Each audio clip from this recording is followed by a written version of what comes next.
up, Rutland City Church? Pastor O here. I'm excited that today you have joined us. You are in the crowd today. You are here celebrating 2 years as a church. And man, this week we just sort of began to reminisce about all that has taken place. And as I sit here in my truck, I'm reminded of how this church, the dream started. I remember the day I took a notebook, a pen, and a Bible, and I went on a journey. And that day, I remember like it was yesterday. It was cold outside, windy.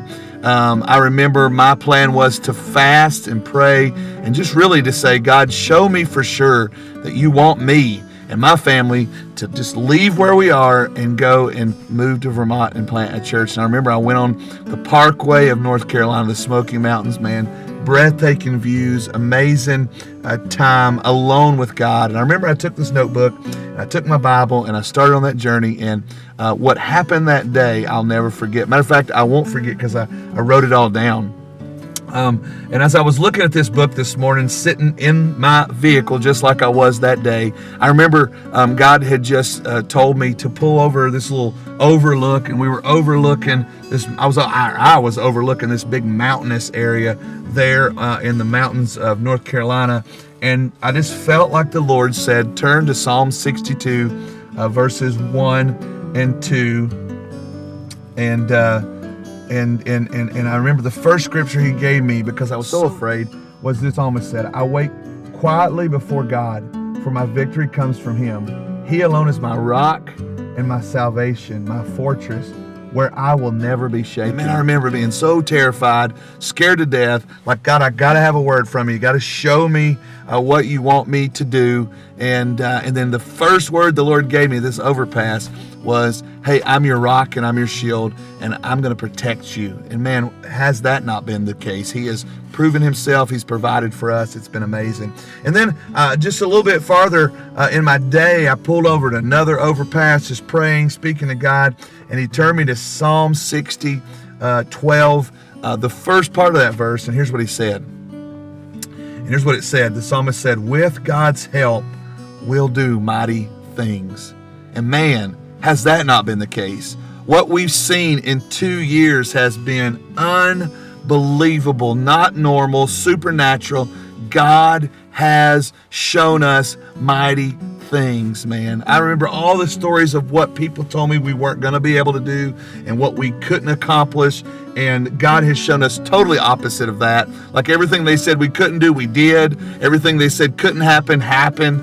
It's just a proven fact that when people and others around us tell us that the dream of God that's in our heart can't happen, we need to listen to God, not them, because what God puts in our heart, he will play out in our life. And so today, just for a short minute, I want to take you on a journey and show you what God did over the last 2 years and the journey that it took to get us where we are today as we celebrate today. And also in this service today, you're not going to want to miss it. In just a few minutes, my pastor, our sending pastor, is going to get up. He's going to challenge you. So man, sit back, enjoy this day, relax, and get ready to take the journey of, I believe, a miracle journey of how God took a few people and a vision and a dream and established an outpost. And today we celebrate a movement of God in Rutland, Vermont. I'm glad you're here. Let's do this thing.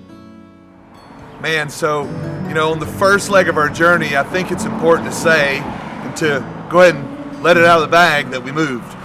And I know you're probably going, well, duh, we see you sitting up front. But we moved, and we, off of that mountain that day, encountering a time with God, those promises, I'll take care of you, and I'm going to do a mighty work through you.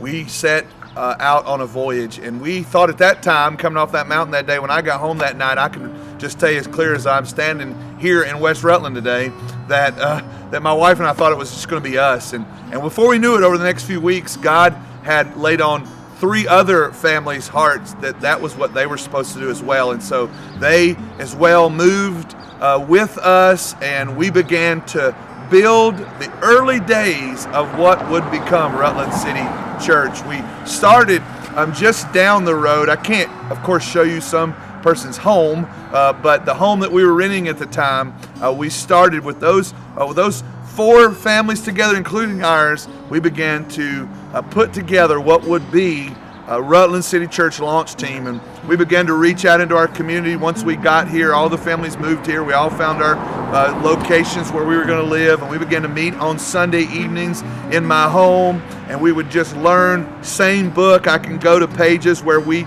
in those early days, had launch team meetings, and we talked about what it looked like to be the church, and how do we reach out into our community, how do we show the love of God, how do we do all those things, and we began to reach people. And so those 8 adults began to be 20 adults, and then they began to be more and more and more. And so we got to a point where we outgrew our home where we were living just down the road, and we moved to the basement of this library.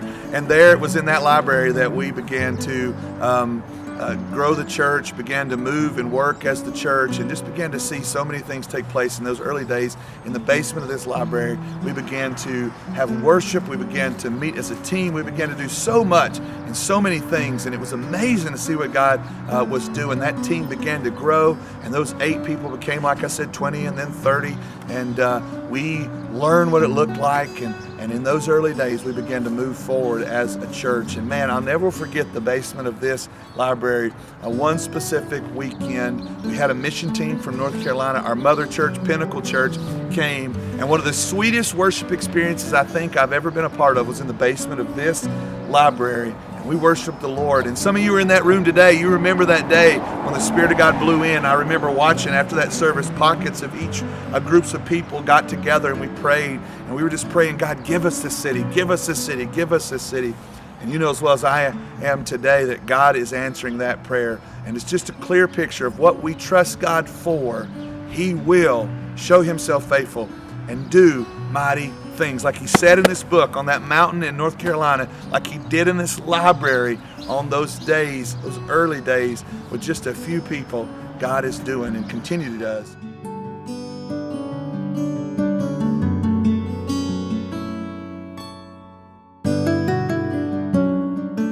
Well, from a library to a hotel. I always tell the story, went from a library to a hotel to a movie theater to a mall. And what a journey, you know, from a house to a library to a motel. And today, or hotel, I guess I should say, we are standing in launch space where we started this church, where the first message I ever preached in Vermont as Rutland City Church pastor was in this very room that I'm standing in right now. I remember I stood right against that wall, or out from it just a little bit, and I preached the very first Sunday, our first preview service. This room maybe had 30 or 40 people in it, and I remember the first Sunday someone gave their life to Christ, and it wasn't long after that we went back and built our launch team even more, met more people, taught, trained, equipped. We kept growing, and we on March, the first Sunday in March 2015, we launched Rutland City Church in this very hotel that we're standing in right now. And we would love to have shown you the room. There's a conference going on in there right now, but we launched in a room just to my left with 106 people, and then we grew it the next week to 46. And in this very room, we started growing what was to come, Rutland City Church. And it's amazing. I can stand in this room. I was just cutting the lights on, remembering how we tried to doctor the lights to make it look like we had spent all kinds of money on lighting, and how we set the sound up in here. And we were so excited. We thought this was a mega church building where we could reach and pack this place out. And it wasn't long that we packed this place out. And we didn't stay here long. We were here about a little around a month, a little over a month, and that's when we found out that we couldn't have our services here on Easter and Christmas, and so we had to move to the theater where we'll go in just a little bit, and I'll tell you a little bit more about that story. But man, just in the beginning days, I still walk into this hotel, and I never ceases to just overwhelm me to remember the early days and the excitement that we had. We were going to reach this city, and we were going to help change the culture here and bring redemption of the gospel to this city. And God has done that. There are so many stories I could tell you of people who sat in chairs that were sitting in rows just where I'm standing, and how they gave their life to Christ and they never heard the gospel. And in this hotel, God allowed us to bring an outpost of the gospel in people's lives. were changed. It's amazing to see where we've come from then to where we are today. And man, I got to tell you, I can just only say it this way. You are so an encouragement to me. Many of you were in that hotel space. You were in those early services. You remember what it felt like and looked like. You remember how scared we were. And you remember getting your cookie as you came in and your coffee. And man, all that God did in that. I remember setting up kids in that same space just to my left over here. Dorcas and her team set up kids every week, and we would break it down, set it up, pull our little U-Haul trailer in here, unload, load. It was a Snowmageddon the first winter we came here, so we're launching a church in the middle of Snowmageddon. I remember coming down the highway thinking I'm never going to make it to preach because I'm going to die on the highway with this big trailer behind me. Man, but God is and was faithful, and I can't wait to share with you about the theater and what God did in a movie theater. So before we go to the movie theater, I said to Pastor Ricky, I said, you know what, let's stop for just a minute and let's go to room 114. And he did. He looked at me funny like, what? And I wanted to just share with you just a minute. I think there'll be some B-roll in just a minute, some video footage of the pool. Like I was told when we launch a church during your preview services, you never want to do baptisms and all that kind of stuff. Well, I don't listen well, and we did. Every week, someone would come to know the Lord, and every preview service, we would do a baptism, and we baptized in the pool that you may be seeing video of here in just a minute. But one specific Sunday we got here, there were two ladies that were ready to be baptized. Their families had come, and it was like a time-sensitive thing. We needed to baptize them this Sunday, and it was, once again, Snowmageddon took place, and the pool area that we had been baptizing in had an emergency shutdown because the ceiling or the roof in the pool area collapsed into the pool. We couldn't use it. So we get this word like, what are we going to do? And so automatically we just began to think, what can we do? Can we get them into something? And somebody hollered out, what about a bathtub? And yes, I know you're automatically thinking, oh my gosh, they didn't. And yes, we did. In this very room, room 114, the hotel gave us a key. We came down in this very bathroom. There was like 3 or 4 of us in here, and we baptized 2 ladies, celebrating them being buried with Christ in baptism, raised to walk in a newness of life. And I will never forget baptizing. Maybe one day if I get to write a book, I'll have a chapter, Baptism in a Bathroom. I don't know, but we'll see. But man, I just wanted to stop and share that God is not about doing things conventional. God doesn't want to always do things that seem to be things that we can logically figure out. God wants to do things supernatural. He wants to do things off the map. He wants us to trust Him and have risk and not be afraid to take risk, even if it means baptizing someone in a bathroom. Now, hey, listen, the journey's not done. Let's go to this movie theater. I want to show you what God had in store for us next.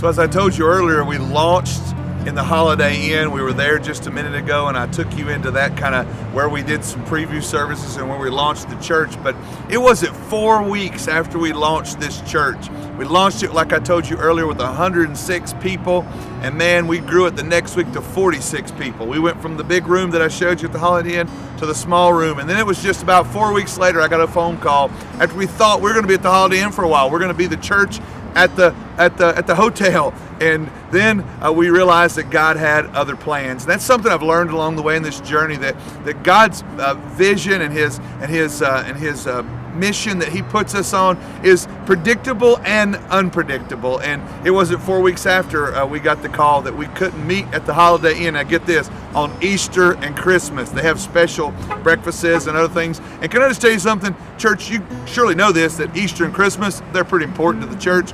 And so 2 weeks before Easter in 2015, we said, how about if we find another place to worship on Easter, see if we can find another location we can worship at for a while. And so then that's when I reached out to the manager of this theater that's just behind me, the Flagship Cinema, and I said, hey, would you let us get a space, one of your theaters on Sunday morning? We'll be in and we'll be out before you guys show the first movie, and would you let us do church here? And they agreed. And so 2 weeks before Easter, we did our first service in this theater. It went phenomenal. I mean, we had the ghettoest looking rig you can imagine. We had our projector was on a ladder, and we were shooting across the room, and we had cables laying everywhere. But man, we thought we were the stuff. We unloaded and loaded in and out every week. I remember I would stop by on Friday at the U-Haul place, and I would rent a U-Haul trailer, go to my house. We would load all our stuff. Sunday we would do church, load it back, go to my house, unload, then take the trailer back to the U-Haul place. But man, what we saw in this theater was amazing. We launched with 107. We went from that to 46 or 7, and then the next thing you know, we were here at this theater, and over the next few weeks and months as we were here, amazing things took place. We went from feeling like the movie theater was this huge space to not having enough room to worship in it. Can I tell you that when God says that through him he'll do mighty and amazing things, he means it. Like, he means he's going to show us miracles. He means he's going to show us some mighty and amazing things. And it was in this theater we began to get the rhythm of what it looked like to be a church. We would set up and break down. We saw people give their life to Christ in this church. We saw so many things. Or I mean, in this theater, not this church, but this theater. We saw so many things happen. I'm just here to tell you, the church is never the building; it's the people. Doesn't matter if we're in a movie theater or a motel. But next, I want to tell you that we're going to end up where we started. I remember 2014, my wife and kids and I were coming up here for mission trips, and we stopped by a rundown mall that we thought is just like, it's not going to be a good spot, but maybe it could be. And we ended up in this place called the Diamond Run Mall. And I never will forget, we ended up being at that mall, hanging out there, thinking this might be the place to do church. And then later realized maybe God wasn't in that. Long story short, guess what? Come with me and I'll show you.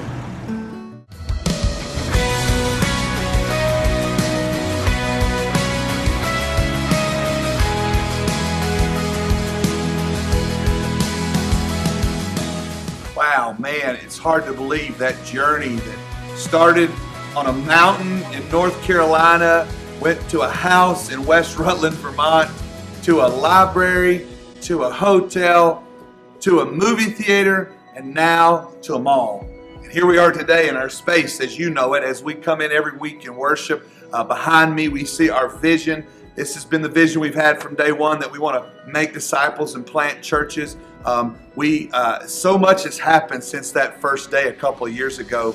But aren't you excited, church? Aren't you pumped that we're able to be a part of this mission, a part of this great work that God has chosen to do? I'm excited about the future. I'm excited about what God has got ahead of us. And I got to tell you, I believe the best is yet to come. I think we've only tapped into a small portion of what God is about to do. You know, it's funny to me that the place we ended up is the place that actually we started on a mission trip here. I remember opening that black notebook I had with me just a little bit ago, and paper falling out, and it was like a prospectus page, a vision page of a mall space that was just across the way that we ended up worshiping in while we remodeled this place.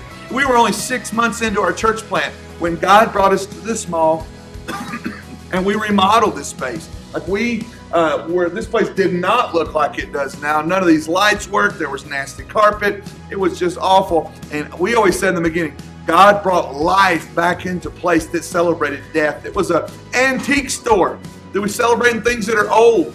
God brought life back into them. So I'm pumped today that we're here back in our space. You went on this journey with me. I'm excited to tell you today it's my privilege as I sort of pass the baton off to the brother who started this with me, Pastor Heath Davis. And so today, will you, come on, let's give him a Rutland City Church welcome. Come on, somebody, shout it up for Pastor Heath Davis as he comes to the stage and challenges us in this next season, going into our third year. You welcome with me, Pastor Heath Davis, Pinnacle Church, Canton, North Carolina. Come on, everybody.